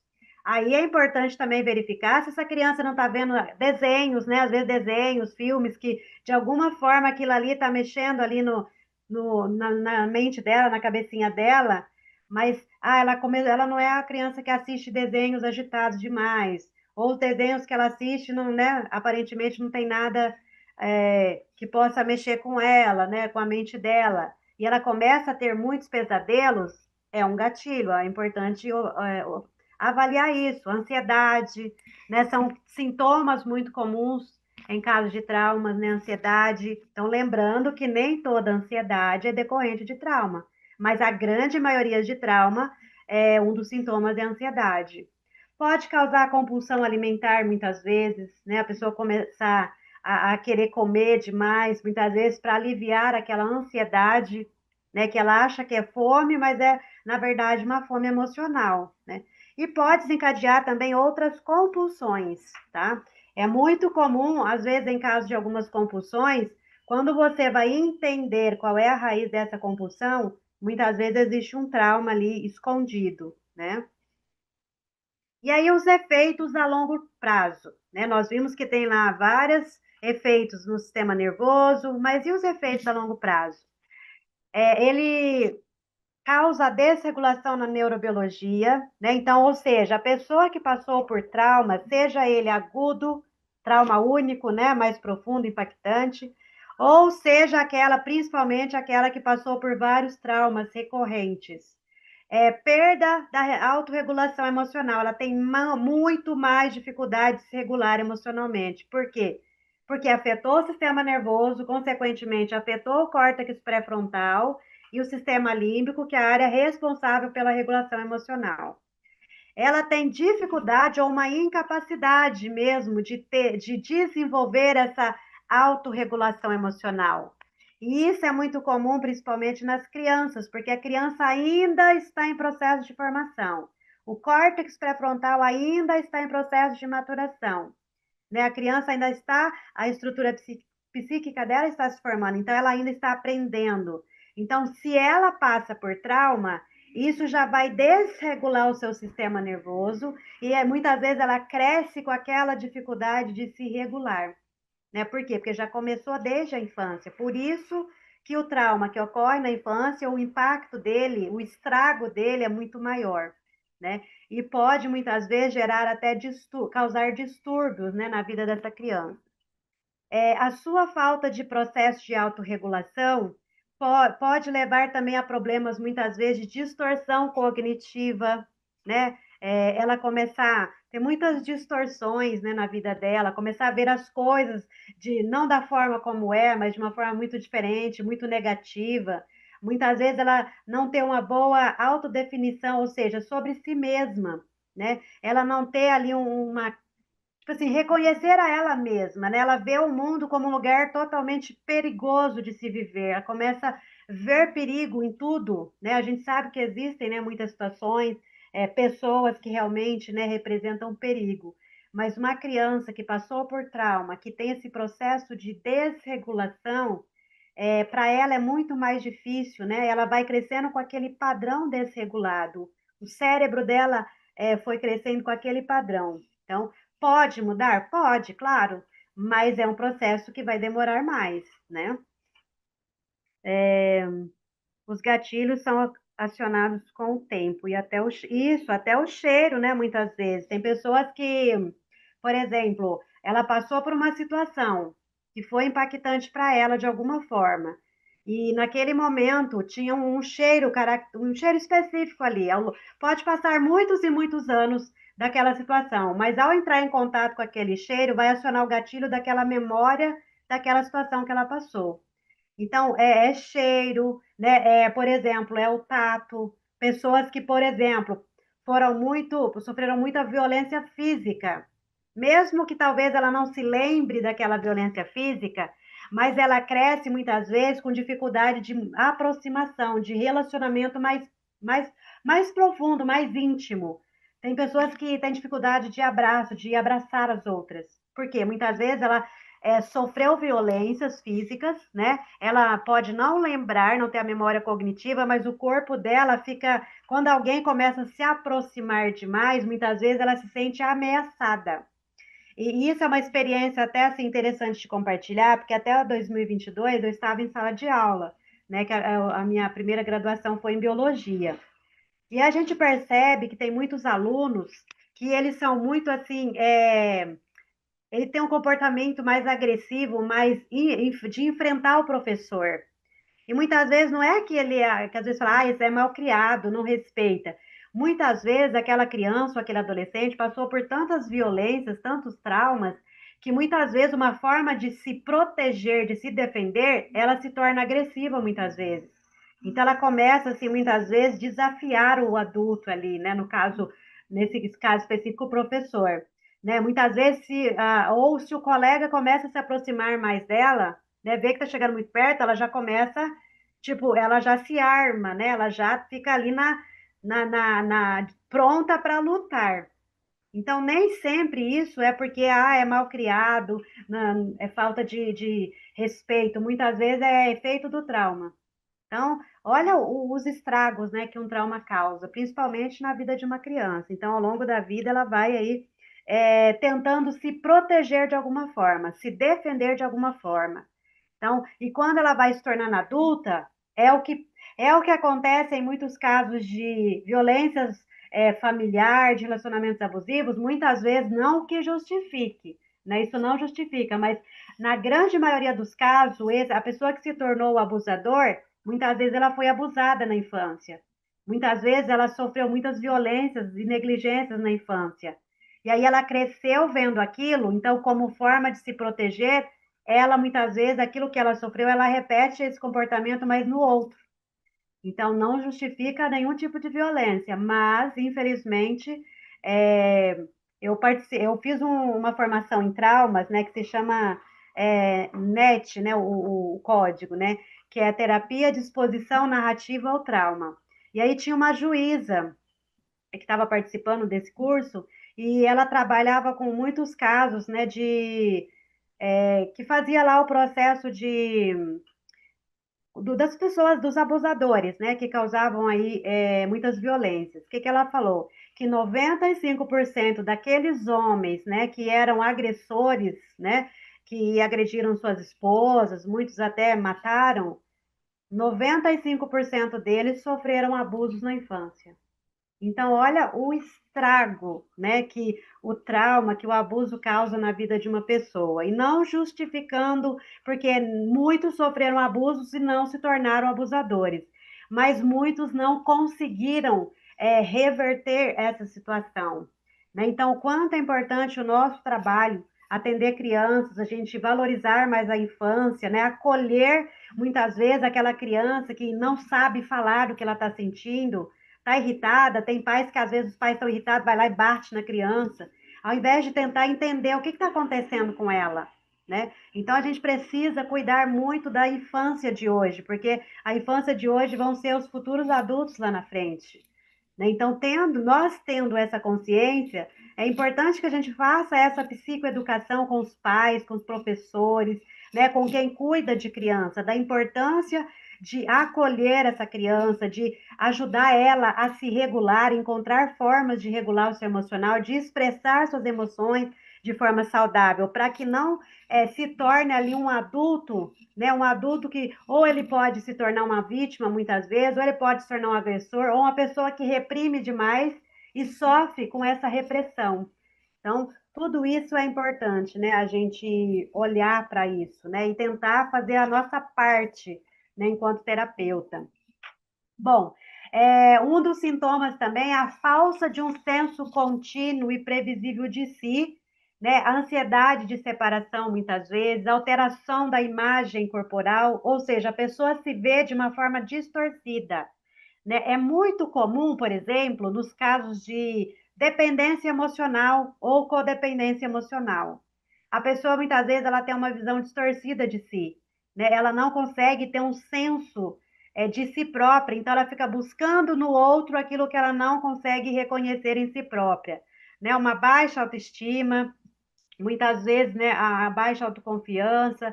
Então ela precisa se validar através do outro. Então, na grande maioria dos casos de dependência emocional, tem raiz de traumas ali, né? Não são todos os casos, mas na grande maioria sim, né? Então, é importante trabalhar também essa questão do fortalecimento da identidade dessa pessoa, né? Eu sempre falo da tríade, né? Trabalhar a tríade, autoestima, amor próprio e autoconfiança. Então, quando a gente trabalha essa tríade, né? Potencializa essa tríade, essa pessoa começa a se enxergar de forma como ela realmente é, né? Ela não tem essa visão distorcida. Porque tem muitas situações aqui que acontece? É onde vai surgir muitas vezes as bulimias, né? As anorexias. A pessoa, no caso da anorexia, ela é magra, magra, só tá às vezes o palito, ela olha no espelho, ela se vê gorda. O que levou a essa distorção de imagem, né? O que levou a essa alteração dessa imagem? Muitas vezes está relacionado com experiências, em muitos casos, às vezes, experiências traumáticas. No caso da bulimia, que a pessoa come, come, depois vai lá, né, induz ali o vômito para não engordar. Só que nisso ela está perdendo nutrientes importantes para o corpo, né? Não é saudável. Ela não consegue muitas vezes ter esse controle, né, em comer moderadamente. Então, olha quantos, é, quantos desdobramentos que um trauma pode causar, né? A modulação deficiente de afeto. A pessoa tem dificuldade de se relacionar. Ou ela se relaciona muitas vezes naquela. Ela é carente demais, ela busca que o outro preencha os seus vazios, ou muitas vezes ela começa a sufocar o outro, né? Ela começa muitas vezes a manipular o outro. Ela não tem essa modulação daquilo que é saudável de afeto. Muitas vezes ela tem baixo controle dos seus impulsos, já que a área do córtex pré-frontal responsável pela regulação emocional foi afetada, então ela tem dificuldade desse controle de impulsos. Então, muitas vezes, tem pessoas que se tornam agressivas. Muitas se tornam agressivas em relação a ela mesma, né? A ela ou a outras pessoas também. Alguns se agridem, né? Se lesionam, né? Muito comum infelizmente, né, muitos adolescentes se autolesionando. Então, é importante identificar qual é a causa dessa autolesão. Aí, muitos pais falam assim: ah, é só para chamar atenção, né? Ah, é coisa de adolescente. Não é só coisa de adolescente, não é só para chamar atenção. Existe um sofrimento psíquico ali, A gente precisa buscar entender qual é a causa desse sofrimento, né? Então, muitos agridem a si mesmos de alguma forma e muitos agridem aos outros, né? Ou a si e aos outros. Quando ela não consegue se agredir, né? Ela vai agredir os outros. Crianças, né, muitas vezes começam a brigar demais na escola, começa a morder demais o coleguinha, né? Precisa entender o que está levando aquela criança a desenvolver essa agressividade. Ela não sabe falar o que ela está sentindo, mas onde que ela vai externalizar, né, o seu sofrimento? Muitas vezes no coleguinha, bate, morde, belisca. Então por isso que a gente precisa entender a linguagem da criança, né, do sofrimento dela e ajudar através do lúdico ela a expressar ali, né, as suas frustrações, suas emoções, né? E muitos pais não sabem entender isso. Então, nosso papel é fazer esse processo de conscientização.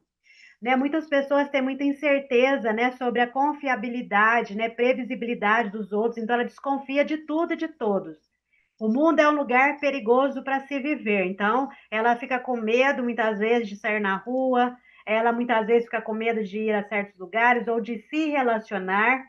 Alguns, eles têm medo de uma forma inconsciente, mas o medo de criar vínculos mais profundos. E aí, muitas vezes, é aquela pessoa que relaciona com um aqui de forma superficial, daqui a pouco ela está com outro, e com outro, e com outro, e fica só trocando de parceiro, né? Muitas vezes ela tem esse medo, mas muitas vezes ela não tem essa consciência do porquê que ela não consegue se estabelecer no relacionamento. Porque ela tem dificuldade de confiar. E como ela tem dificuldade de confiar, a hora que ela percebe que o relacionamento está se aprofundando, né, tá ficando mais íntimo ali, mais profundo, ela sai fora, né? Então ela tem essa dificuldade muito grande, a desconfiança, né, principalmente na questão de intimidade. A relação do trauma com a memória. Então, o trauma e a memória, eles estão intimamente relacionados e tem sido assim um grande é, objeto de estudo, principalmente em relação à neurociência e à psicologia, no que tange também a questão da aprendizagem. Por que que algumas pessoas têm tanta dificuldade de aprender, né? Muitas vezes tem um distúrbio de aprendizagem ou transtorno de aprendizagem. Mas aqui a gente também, no nosso caso, enquanto terapeutas, é importante a gente trazer para o nosso contexto também, quando fala de aprendizagem, a gente pensar numa aprendizagem também mais ampla. Tem pessoas que ela tem dificuldade de aprender um novo hábito, desenvolver um novo hábito, e isso também é um processo de aprendizagem. Aprender uma nova habilidade. Às vezes ela fica estagnada na carreira porque ela tem dificuldade de aprender uma nova habilidade, ela esquece, né? Passa um protocolo ali, um procedimento, ela esquece aquele procedimento, ela pula etapas que às vezes são importantes. E dependendo do trabalho, você não pode pular etapa, você precisa seguir aquela etapa certinha, né? Então, a gente vamos pensar na aprendizagem no nível mais amplo. Mas para quem vai atender ou pretende atender crianças, adolescentes com dificuldade de aprendizagem, que também tem as questões emocionais envolvidas, mas também lembrar dessa situação, que às vezes essa dificuldade da memória pode ser que está relacionado com trauma. Eu digo pode ser que não necessariamente toda dificuldade em relação à memória, né, numa criança, adolescente aí na fase escolar, às vezes pode ser aí o processo de ensinagem, né, que é o termo que muitos estão usando hoje em dia, o processo de ensinagem do professor, ou aquela criança, ela tem mesmo uma dificuldade de memorização. Então, aí a gente precisa avaliar os vários aspectos, os vários desdobramentos nessa situação, né? Por exemplo, é muito comum, que eu citei logo no início da aula, quando uma pessoa vivencia um evento traumático, o cérebro dela ele pode processar, armazenar essa informação de maneira diferente em relação a uma experiência que não é traumática. Então, muitas vezes a gente tem uma experiência boa, né? A gente consegue acessar essa memória, a gente consegue ter mais detalhes daquela situação, daquele fato. No caso do trauma, muitas vezes, o cérebro ele processou de uma forma diferente, ele armazenou de uma forma diferente, porque aquilo ali gerou um impacto, gerou uma alteração no funcionamento cerebral. Então, a lembrança, muitas vezes, a memória, ela fica comprometida, tá? Então, o trauma ele pode afetar a memória de várias maneiras, né? Então, cada um, muitas vezes, tem uma forma diferente de vivenciar esse sintoma, né? Digamos assim, esse impacto que o trauma causou em relação à questão da memória. Então, a, a neurociência ela tem investigado todos esses mecanismos, né, que são subjacentes à formação, à consolidação e à recuperação das memórias traumáticas. Porque tem pessoas que conseguem até acessar ali aquela memória traumática, mas tem pessoas que já não conseguem. E é muito importante, e acho que nos últimos slides ali, eu trouxe uma questão da reativação da memória, né? Dependendo, quando você vai tratar um trauma, tem que tomar um certo cuidado, porque se você ficar toda vez levando a pessoa a ficar lembrando daquela situação, pode ocorrer o processo chamado de retraumatização, né? E a retraumatização, ela acaba afetando e a pessoa sofrendo, tendo o mesmo sofrimento duas vezes pela mesma situação. Então, a gente precisa. Gente, 2 horas, não faz 2 horas que eu tô dando aula, comecei às 20 horas. E é que esse assunto é um assunto que, assim, eu tô tentando explicar bem para que vocês possam entender, né? É, porque senão não adianta também eu só passar aqui rapidinho, porque o trauma, ele é complexo. A gente precisa entender todos os desdobramentos do trauma, porque se você está atendendo um caso de trauma, você não entender esses desdobramentos, que nem eu citei agora, se a pessoa não souber conduzir, muitas vezes pode retraumatizar a pessoa, né? É, tá ficando traumatizada, então vai descansar um pouquinho, depois você volta a assistir ali, né? É, mas é assim mesmo, gente. A gente precisa entender de forma profunda, né? Porque são situações complexas, né? Então, essa recuperação da memória, será que realmente a gente precisa ficar levando o cliente, o paciente, a ficar lembrando daquela situação? Será que a gente não pode desenvolver outras formas de atuação para que trabalhe aí essas memórias corporais, né? Para que ela não precise ficar repetindo, repetindo sempre a mesma coisa e sempre sofrendo pela mesma situação, né? Então, vários estudos sugerem que a amígdala, como eu citei anteriormente, essa estrutura associada ao processamento também, né, emocional, do medo principalmente, ela desempenha um papel que é fundamental na codificação das memórias traumáticas, principalmente no que está relacionado ao medo, né? Então, além disso, o hipocampo também desempenha esse papel crucial na formação de memórias declarativas, né? Aquelas memórias que você consegue lembrar, falar delas, né? Descrevê-las, né? Então, isso é muito importante. Tipos de memórias traumáticas, né? Então, em alguns casos, as memórias do trauma, ela pode ser intensas, vívidas. Tem casos que a pessoa consegue lembrar, ela consegue descrever de forma muito precisa o que aconteceu. Muitas vezes ela pode ser aquelas memórias intrusivas, que a pessoa está sempre lembrando. Ela está fazendo uma coisa que não tem nada a ver com aquela situação, mas sempre vem aquela memória intrusiva, sempre vem à mente dela aquela memória, né? Então, essas memórias, elas podem surgir de forma muito repetitiva, né? Muito repetitiva. Então, ela fica sempre ali pensando, é como se fosse, né, um pensamento obsessivo mesmo, né? Ela não quer lembrar, mas aquela memória tá vindo à tona, né? Sabe quando você fala assim, ai, chega, chega, mente, para de pensar nisso, mas não adianta, tá vindo aquela memória e você não consegue cortar aquele processo, né? Então, as memórias traumáticas, elas podem ser acompanhadas de emoções intensas, né, e físicas, como ansiedade, como medo, como sintomas do estresse pós-traumático. Então, às vezes a pessoa, ela pensa naquela situação, automaticamente o corpo dela já começa a entrar em processo de desconforto, né, de angústia, muitas vezes que a gente chama, né? E aí existe também um processo chamado de amnésia dissociativa. Então, o trauma ele pode causar aquele processo que eu falei da dissociação. Muitas vezes a pessoa ela é incapaz de lembrar completamente da situação, ou ela lembra apenas de alguns fragmentos de memória daquele evento.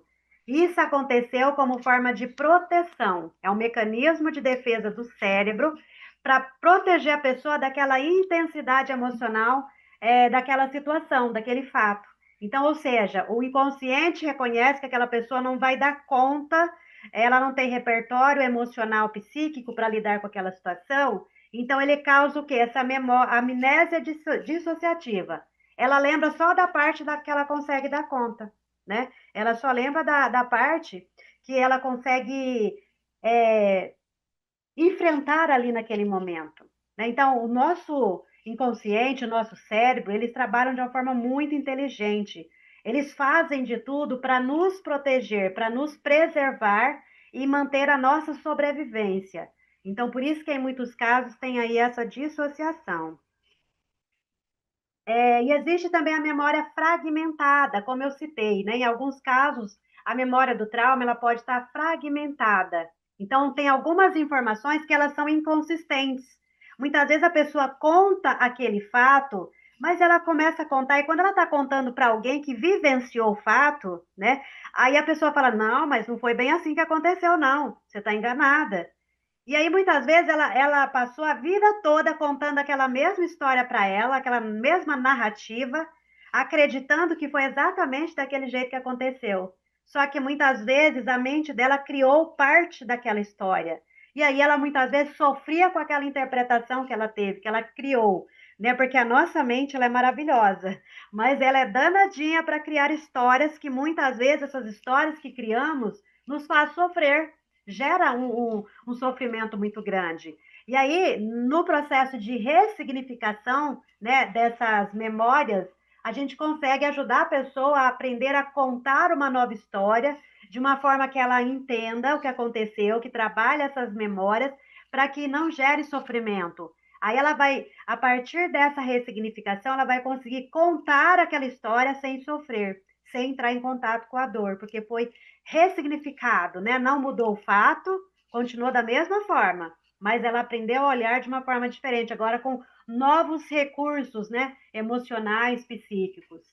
Então, quando ela tem essa memória fragmentada, muitas vezes dificulta esse processo de reconstrução, né? Ela tem dificuldade de trazer essas sequências desses eventos traumáticos. Mas aí é um processo que durante a terapia a gente vai trabalhando, e se ela não conseguir lembrar, tá tudo bem. O importante é a gente trabalhar esses sintomas que ela está trazendo, né? Essas percepções que o corpo traz, que gera sofrimento. Não é que ela precisa lembrar de tudo que aconteceu, não é necessário. Se essas lembranças forem, essas memórias forem vindo, ok, a gente vai trabalhar essas memórias, mas se não adianta forçar, né? O nosso papel não é forçar, mas é ajudar ela a ressignificar, né? Olhar para aquilo ali sem sofrimento. Aí a aprendizagem e memória, que eu citei anteriormente, né? Algumas crianças que passaram por processo de traumas, elas têm essa tendência à hipervigilância, estar sempre em estado de alerta, né? Sempre preocupada com perigo, né? Principalmente crianças e adolescentes que sofrem bullying na escola. Eles não conseguem aprender direito porque eles estão sempre hipervigilantes, com medo ali daquele, né, daquela pessoa que pratica o bullying tá ali ao seu lado ou fazer alguma coisa, então eles estão sempre em estado de alerta, né? Então isso é por isso que muitas vezes eles não querem ir para a escola. A criança começou a reclamar demais da escola, começou a falar que está doente, é um sinal de alerta para verificar, será que não está passando por processo de bullying na escola? É um dos sintomas muito comuns. Começa, ai, tô com dor de cabeça, não quero ir para a escola, ou tô ansioso, aí é preciso, né, mapear e verificar o que está acontecendo. Então, nesse caso aqui da hipervigilância nas crianças, isso vai afetar a maneira com que ela organiza as percepções dela em relação ao mundo. E isso é muito frequentemente, né, associado com problemas, muitas vezes, com o distúrbio ou transtorno de aprendizagem, e não necessariamente é um transtorno e distúrbio de aprendizagem. Muitas vezes ela está agindo daquela forma em decorrência de um trauma. Então, por isso que tem que verificar sempre, né, a causa raiz. Então, existe uma limitação da atenção dela. Por quê? Porque o cérebro dela está focado o quê? Em sobreviver e manter ela protegida. Então, esse estado de alerta do cérebro faz com que ela perca o foco, que ela perca a atenção, que ela tenha desinteresse pelo que está acontecendo ali ao seu redor, né? Também pode surgir muitas vezes, isso até em casos de crianças, né? ideias ou percepções paranoicas, né? Em casos mais extremos, mais agudos, digamos, de trauma, a criança muitas vezes ela começa, às vezes, falar que tem alguém, a criança queria bater nela, o amiguinho, que o fulano bateu nela, e muitas vezes de fato não aconteceu, porque muitas vezes ela começa a ter ideias e percepções distorcidas. Tamanho é o seu sofrimento.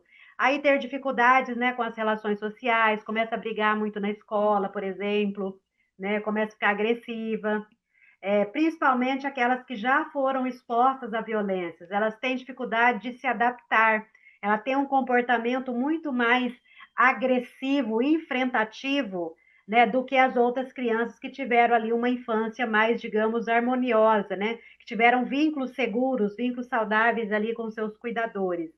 Então, como resultado de tudo isso, ela tem dificuldade de criar, de construir uma sintonia com as outras crianças. Então, muitas vezes ela acaba ficando isolada, né? No recreio, ela não interage com as crianças, vai fazer uma atividade em grupo, ela tem dificuldade. Por quê? Porque ela não consegue ter essa sintonia, né? E aí vem a questão das doenças físicas também, né? Tem muitos estudos que demonstram que, principalmente as crianças traumatizadas ou uma pessoa que muitas vezes passou por esses traumas na infância, ao longo da vida ela pode desenvolver várias doenças psicossomáticas, né? A neurociência ela não gosta, não usa muito esse termo, porque para os neurocientistas o que acontece na mente acontece no corpo, acontece no cérebro, ou seja, está acontecendo tudo ao mesmo tempo. Mas existem várias abordagens que trazem aí como doenças psicossomáticas. Então, a psicossomática, ela afeta o físico, a pessoa tem a dor física também, né? E quando adultas, geralmente elas têm em torno de 10 a 15% mais chance de apresentar câncer, doenças cardíacas, diabetes em geral. Por quê? Porque o seu sistema de defesa, o seu sistema de proteção, muitas vezes ele fica vulnerável a partir do momento que o sistema nervoso, né, foi alterado ali.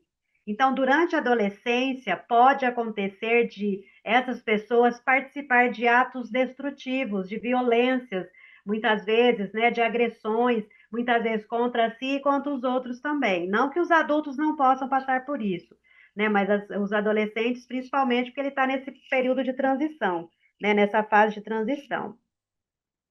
Muitas crianças afetadas por traumas, elas tendem a se comunicar através, aí eu acrescentei essa parte aqui também no finalzinho da tarde, tá? Ela se apresenta muitas vezes sem palavras, ela não sabe falar o que ela está sentindo. Às vezes, até nós adultos temos dificuldade, né, da gente falar, a gente está angustiada ali, mas para colocar em palavras, muitas vezes é difícil. Imagina a criança que não tem esse processo de maturação ainda, né? Então, assim, ela muitas vezes faz birra, fica irritada. Aí, como eu disse, né, ela tem pesadelos, fica agressiva, tem a dificuldade de fazer amizade, começa a brincar, joga brinquedo longe, quebra brinquedo, porque ela tá externalizando, né, aquela angústia que ela está sentindo, já que ela não sabe chegar e falar o que ela sente. Se nem nós adultos muitas vezes não conseguimos externalizar em palavras o que a gente está sentindo, né? Então a criança também, e ela ainda tem mais dificuldade ainda. Então, ela começa a se posicionar, muitas vezes, como se o mundo tivesse só perigo ali. Por quê? Porque o sistema neurobiológico dela está orientado para sobrevivência. É como se tudo e todos fossem oferecessem perigo para ela. Né? Ela não está vivendo, ela está sobrevivendo. E todo estado de sobrevivência, ele gera, muitas vezes, esses sintomas. Porque o cérebro está gastando energia para manter aquela pessoa viva. Como ele está alterado o seu funcionamento, então ele está em estado de sobrevivência. Então, embora as crianças não possam falar das suas experiências traumáticas, é muito provável muitas vezes que esse trauma ele seja expresso, né, numa personificação do que aconteceu. Então, ela vai representar muitas vezes simbolicamente aquele sofrimento através dessa agressividade, seja com o adulto, seja com outra criança, ou seja com os próprios brinquedos dela. É muito comum elas quebrar os brinquedinhos. Então, a relação do trauma é a ressignificação. Então, ressignificar é dar um novo significado, não é mudar o fato, mesmo porque a gente não vai mudar o passado, né? Então, quando uma memória traumática ela é ressignificada, a pessoa consegue ter uma nova interpretação E trabalhar também com atividades corporais é importante para a gente trabalhar também a memória corporal. E aí, a partir desse processo, ocorre o que? A mudança neurobiológica no cérebro. Nós não temos aí o processo da neuroplasticidade? A partir do momento que a gente trabalha a parte cognitiva e, de alguma forma, a parte corporal, a gente consegue trabalhar a memória cognitiva e memória corporal. E aí vai promover a cura e uma adaptação saudável.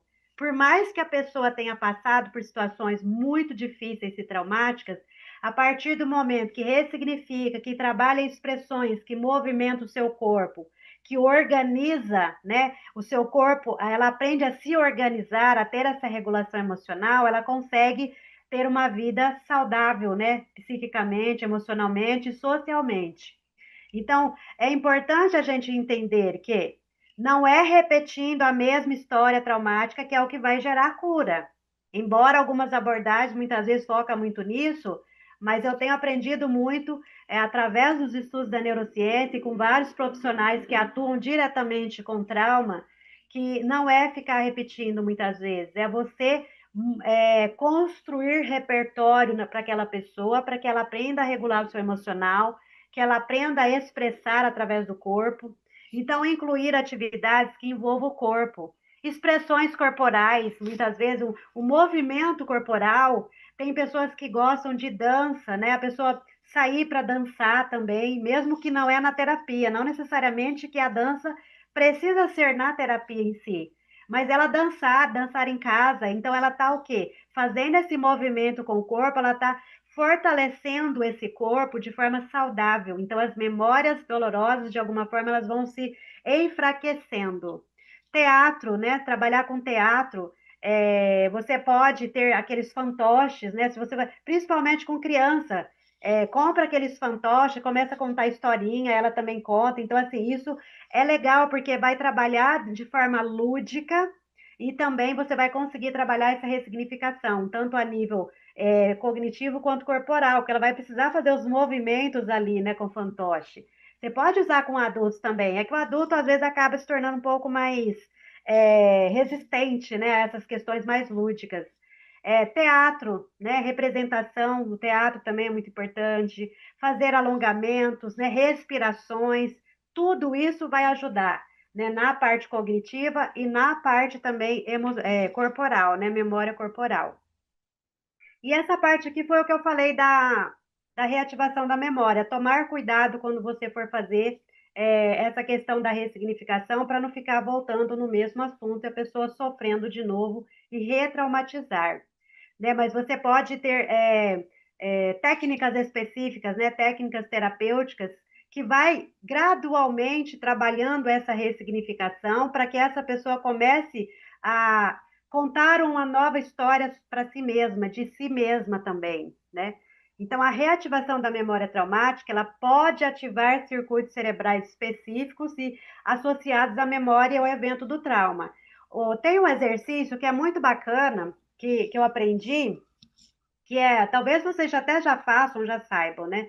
Que é a história de contar a história de vida em quatro etapas. Na verdade, é escrever a história em quatro etapas. A pessoa escreve, dependendo da idade dela, ela divide ali em quatro fases, né? Ela vai escrevendo o que aconteceu de que foi negativo, que foi impactante. Ela faz esse primeiro processo, depois ela lê aquilo ali que aconteceu, depois ela vai reescrever em cada situação que foi difícil, que foi traumática, o que que ela aprendeu, o que que mudou na vida dela de forma positiva, né? Dessa forma, a gente está trabalhando a ressignificação cognitiva, né? Então, ela vai dando novos significados para aquilo que aconteceu.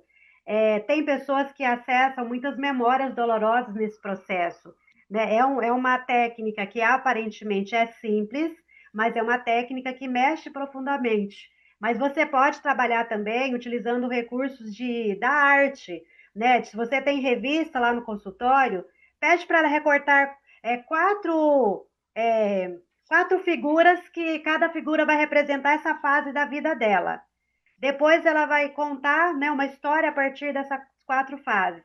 Depois ela vai criar novamente um outro quadro ali, né? Com agora de forma ressignificada. Então é de uma forma mais lúdica, mais profunda e vai também ajudar nessa ressignificação.